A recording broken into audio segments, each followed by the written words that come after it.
On ouvre la page culture de ce journal avec la participation des Pygmées du Gabon à la 3e édition du Salon international du livre et des arts.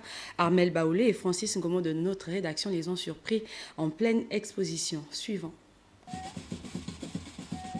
Au Salon international du livre et des arts de Libreville, Paul, la cinquantaine révolue, Pygmée de Minvoul, accompagné de la présidente de leur ONG, ont été invités au Salon international du livre et des arts de Libreville afin de présenter au public leur style de logement traditionnel, leur danse et leur mode de vie dans la forêt.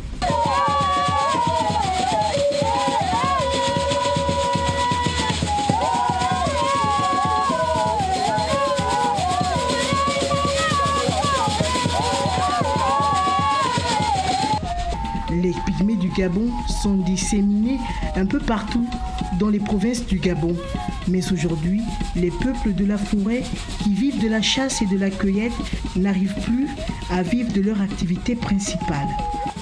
Avant, on avait vivre avec la forêt, mais la forêt s'est déjà fermée à ce moment-là.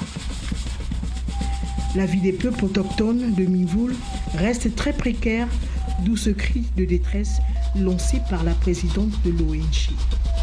Nous sommes aujourd'hui à Ceux-Silal pour lancer le cri de détresse des peuples autochtones qui revendiquent déjà leur forêt et ils revendiquent que le gouvernement leur laisse l'accès aux ressources comme par le passé parce que s'ils ne peuvent plus se nourrir et mener leurs activités au quotidien, ça devient vraiment difficile. C'est comme s'ils étaient des prisonniers et après il y a la mort qui s'ensuit, il n'y a pas de soins. Les actes de naissance, il y a pas, ils n'ont pas de pièce d'identité.